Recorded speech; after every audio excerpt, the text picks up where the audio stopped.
আসসালামু আলাইকুম রাহমাতুল্লাহ। ওয়ালাইকুম আসসালাম ওয়া রাহমাতুল্লাহি ওয়া বারাকাতুহু। হুজুর, আজকে আমি খেয়াল করলাম একটা আমার মুসল্লি, উনি পানি খাইতে গিয়া কাজ করে প্রতিদিন আইছে, পানি খাইতে গিয়া উনি হঠাৎ করে বুকে পান পড়ে গেছে। তো আমি সামনে গেলাম, গিয়ে দেখলাম যে পুরা মারা যাওয়ার মতো অবস্থা হয়ে গেছে। তখন তারে কইলাম যে আপনি পানি এমনি খাইলেন কিনি, তো কেমনে খাইতাম, তো কেমনে খাইতো আসলে ওনারা তো কইলাম যে যা কর কইলেন। এখন আমরা তো অনেকে চিনি যারা ফেসবুকে আমরা আছি, আমরা ভাই বন্ধু বোনেরা আছে, আসলে একটা মুসলমান কেমনে পানি খাওয়া উচিত? বিসমিল্লাহির রহমানির রহিম। আসলে মূলত যে একটা বিষয় নিয়ে আপনি কথা বলেছেন, অনেক গুরুত্বপূর্ণ একটা বিষয়। মুসলমানের সবচাইতে গুরুত্বপূর্ণ একটা বিষয় পানি খাওয়া। এই পানিটা খাওয়ার মধ্যে নবীর 5টা সুন্নত আমরা দেখতে পাই। আসলে মূলত এই সুন্নতগুলো আমরা না মানার কারণে আজকে আমাদের ওই সমস্যাগুলা হয়। যেমন পানি খাইতে হলে সর্বপ্রথম আপনি পানিটা ডান হাতে নেবেন। আচ্ছা। 2 নাম্বার হলো আপনি পানিটা যখন ডান হাতে নেবেন, নেওয়ার পর আপনি বসবেন। বৈশা দাঁড়ায় খাওয়া যাবে না, এটা রাসূল নিষেধ করেছেন। হাদিস শরীফে আসছে, যদি তুমি দাঁড়ায়া পানি খাও, ওই পানিটা যদি তোমার ভিতরে চলে যায় তাহলে তুমি বমি কইরা ফেলাও। তুমি বমি করো, তারপর ওই পানিটা আবার বের করো, তারপরও তুমি দাঁড়ায়া পান করিও না। দাঁড়ায় পান করার জিনিসটা কত খারাপ আমরা কিন্তু মানি না, জানিও না। আমরা জানি অনেকে, আবার অনেকে মানি না। আমরা জানতে হবে প্লাস মানতে হবে।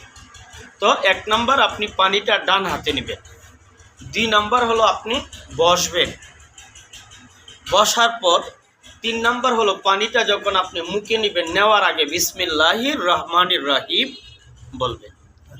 বিসমিল্লাহ বলতে হবে। 4 নাম্বার হলো আপনি ওই পানিটা 3টা নিঃশ্বাসে পান করবেন, 3 বারে পান করবেন।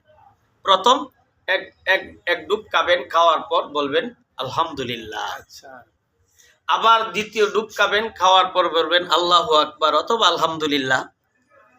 আবার তৃতীয় ডুব খাবেন, বলবেন আলহামদুলিল্লাহ অথবা আল্লাহু আকবার অথবা সুবহানাল্লাহ। আল্লাহর তাসবিহ পাঠ করবেন। আপনি যে এত বড় একটা নিয়ামত পেয়েছেন যে পানি। তো আমি বলতেছিলাম, আমরা যখন পানি পান করব, তখন পানি পান করার পরে আল্লাহর শুকরিয়া জ্ঞাপন করব।